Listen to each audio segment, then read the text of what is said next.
Polisi menetapkan 2 tersangka baru dalam kasus buka blokir situs judi online yang melibatkan pegawai Kementerian Komunikasi Digital. Kini total sudah 16 orang ditetapkan sebagai tersangka dalam kasus tersebut. Dari 16 tersangka, 11 orang diantaranya merupakan oknum pegawai Komdigi, sementara 5 lainnya ialah warga sipil. Ke-11 pegawai itu seharusnya bertanggung jawab untuk mengecek dan memblokir situs-situs judi online. Namun, mereka diduga menyalahgunakan wewenang dan justru melakukan pembinaan terhadap situs-situs tersebut sehingga tidak terblokir. Selain itu, oknum pegawai Komdigi juga mempekerjakan operator dan menyewa ruko sebagai tempat bekerja. Mereka diduga memperoleh keuntungan sebesar 8,5 juta rupiah per situs. Sedangkan para tersangka mengaku menjaga 1.000 situs judi online. Itu artinya keuntungan yang diterima mencapai 8,5 miliar rupiah. Sebelumnya, Polda Metro Jaya sempat menggeledah sejumlah ruangan di beberapa lantai Kementerian Komunikasi dan Digital. Dari penggeledahan ini, petugas menyita sejumlah barang bukti, diantaranya laptop, komputer, dan dokumen milik tersangka. Menteri Komunikasi dan Digital Mutia Hafid menegaskan pihaknya telah menonaktifkan 11 pegawai Komdigi yang diduga terlibat sebagai langkah awal bersih-bersih jajaran di Kementerian Komdigi dalam melawan dan memberantas judi online. Lantas, mengapa keterlibatan oknum pegawai Komdigi ini baru terendus? Dan apa langkah pemerintah untuk menunjukkan transparansinya kepada publik dalam upaya pemblokiran situs online? Tim TV One mengabarkan.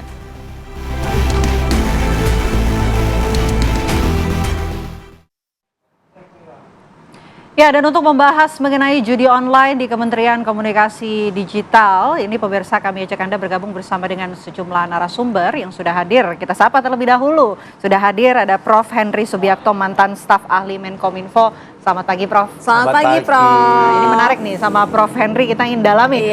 Waktu di Kominfo ini seperti apa di dalamnya?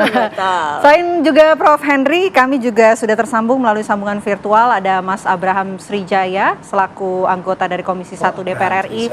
Selamat pagi, Mas Abraham. Selamat pagi, Mas Abraham. Selamat pagi semuanya. Terima kasih atas waktunya di Apa Kabar Indonesia Pagi, Mas Abraham. Tapi izin saya mau ke Prof. Henry terlebih dahulu. Karena kita mau dengar dari Prof. Henry, ceritanya waktu di Kementerian masih Kominfo ya Prof ya.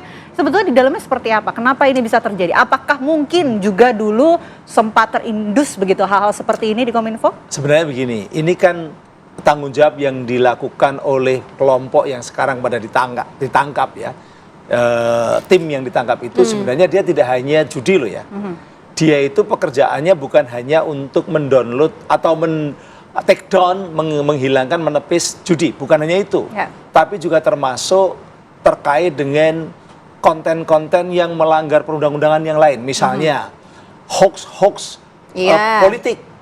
Itu juga kita bisa tanya, apakah semuanya udah di take down?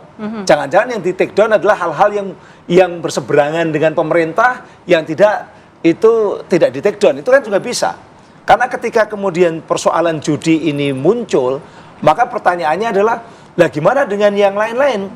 Kewajiban yang lain, karena kewajibannya itu pemerintah dalam Undang-Undang ITE, Undang-Undang nomor 19 tahun 2016 itu, pemerintah tuh wajib mencegah peredaran informasi elektronik dan dokumen elektronik yang muatannya melanggar perundang-undangan. Betul.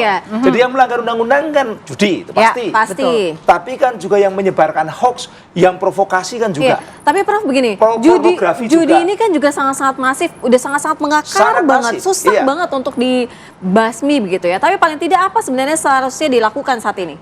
Pertama memang harus bisa dulu nih, harus mau, harus punya kemampuan dan kemudian ada kemauan untuk men-take down itu. Sebenarnya tidak semuanya bisa di-take down, ya judi itu. Kenapa? Kalaupun di-take down, katakanlah begitu, dia bisa aja muncul lagi karena dia belum tentu ada di Indonesia. Atau karena servernya yang belum dibasmi. Kalau servernya memang sebagian besar ada di luar negeri, itu yang jadi problema juga. Jadi Kementerian Komdigi sekarang salah satu yang harus dikerjakan adalah mengubah peraturan pemerintah tahun 71, tahun 2019 yang memperbolehkan server itu di luar negeri untuk server-server perusahaan atau privat, PSE privat istilahnya, penyelenggara sistem elektronik privat. Itu berarti apa?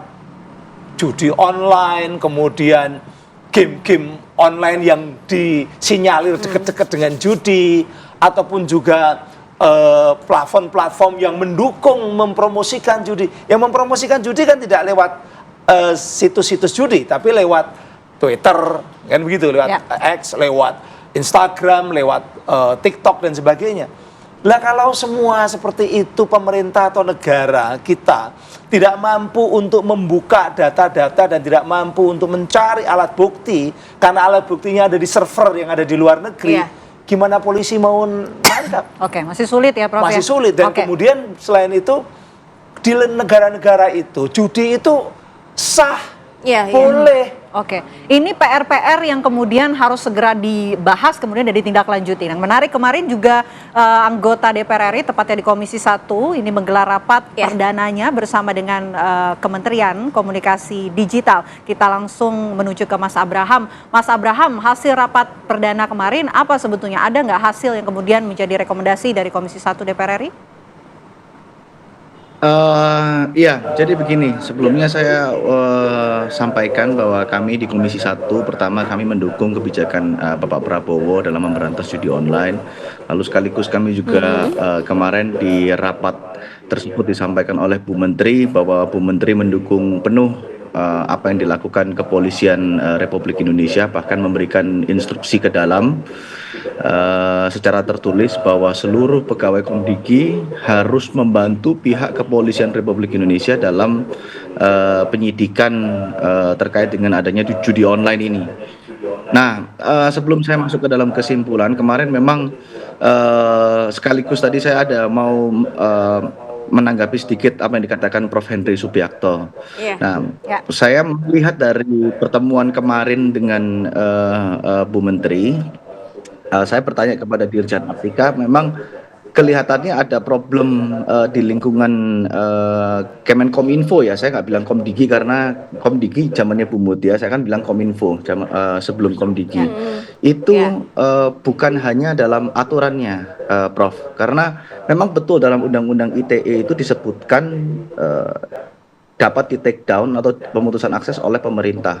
Namun aturan turunannya ini sepertinya menurut saya Kominfo pada waktu itu tidak memahami formilnya seperti apa. Karena apa? Karena saya mencoba untuk menanyakan, tidak ada jawaban yang real. Karena seharusnya formilnya itu diatur bukan di PP 71 2019 maupun UU 5 2020, tapi adanya di Permen Kominfo 19 tahun 2014 pasal 10 sampai 17. Nah, ini yang tidak pernah dilaksanakan. Bahkan sudah outdated, harusnya diperbarui. Nah, untuk yang PP 71 tadi itu terkait dengan PSE. Sedangkan Permen Kominfo-nya saya lupa. Permen Kominfo nomor 5 tahun 2020 itu barusan yang PSE dalam ruang lingkup privat. Nah, problemnya adalah dalam Kementerian Kominfo zamannya Johnny G. Plate dan zamannya siapa Budi Ari ini secara formilnya selalu berubah-ubah terkait pemblokiran ini. Jadi yang lebih fatalnya yang di Kominfo yang terakhir ini. Kenapa? Kok bisa ada orang sipil? Berarti ada kebocoran data. Bayangkan yang ngumpulin situsnya Kominfo dikirim ke sipil. Terus sipil yang melakukan validasi. Ini yang saya baca di internet ya. Yang saya baca dari press rilisnya Polda Metro bahwa ada seorang sipil yang bahkan tidak lulus ya, kalau nggak salah tidak lulus kualifikasi, memiliki kewenangan penuh untuk memblokir situs. Punya akses buka tutup blokir situs judi online begitu Mas Abraham? Kenapa? Punya akses untuk kemudian buka tutup situs judi online, sosok tersangka punya tersebut yang kewenangan merupakan untuk sipil. memblokir. Ini saya bacakan ya.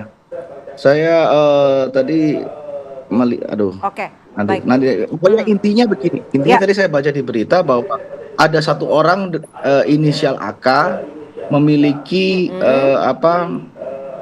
kewenangan untuk memblokir, padahal orang ini seharusnya tidak lulus atau bagaimana itu dalam kualifikasi untuk menjadi staf ahli kementerian. Ya kurang lebih seperti itu menurut saya yang menjadi sesuatu yang fatal. Dan memang kemarin pada waktu RDP disampaikan bahwa ini karena ini dalam penyidikan pihak Komdigi akan menyerahkan sepenuhnya kepada kepolisian untuk dilakukan penyidikan terlebih dahulu. Karena saya lumayan yakin artinya Mas Abraham ini mau menggarisbawahi mengenai pengawasan ya, pengawasan ini yang sangat-sangat minim, tidak adanya pengawasan begitu Mas Abraham? Dan pengawasan yang minim, tidak ada pengawasan. Karena begini, sama sekali menurut saya ya, soalnya gini, begitu kita menyatakan ada hak seseorang yang dicabut, seperti kita memblokir rekening bank ya. Kalau kita memblokir rekening bank itu di polisian harus melalui mekanisme gelar perkara. Dalam tahap penyidikan, harus ada upaya paksa, barusan bisa diblokir. Itu pun kalau kita salah, itu bisa dilakukan upaya hukum. Nah kalau di Kominfo, nah prosesnya seperti apa? Apakah kita bisa blokir rekening seenak-enaknya? Habis itu kalau misalnya kesalahan, siapa yang mengawasi? Pertanggungjawabannya seperti apa? Ini saya rasa ini kan apa yang dilakukan ini secara absolut, ya kan? Terus pertanyaannya, kalau ada 1 juta website situs yang diblokir, siapa yang tahu 1 juta situs itu isinya judi online atau bukan? Apakah yang diblokir itu situs-situs asal-asalan? Kita kan nggak tahu. Jadi kita nggak bisa ngeklaim, oh ya ini 1 juta situs, 500.000 situs. Bukan masalah banyaknya situsnya, tapi isi kontennya itu apakah betul mengandung judi online, pornografi dan lain-lain yang melanggar ketentuan hukum. Baik, oke. Itu dari Mas Abraham, tidak ada pengawasan, kenapa bisa kok sipil kemudian punya akses buka tutup situs judi online? Mungkin dijawab usai jeda ya Prof. Henry, ditahan dulu. Sesaat lagi kami kembali untuk Anda. Tetaplah bersama kami pemirsa.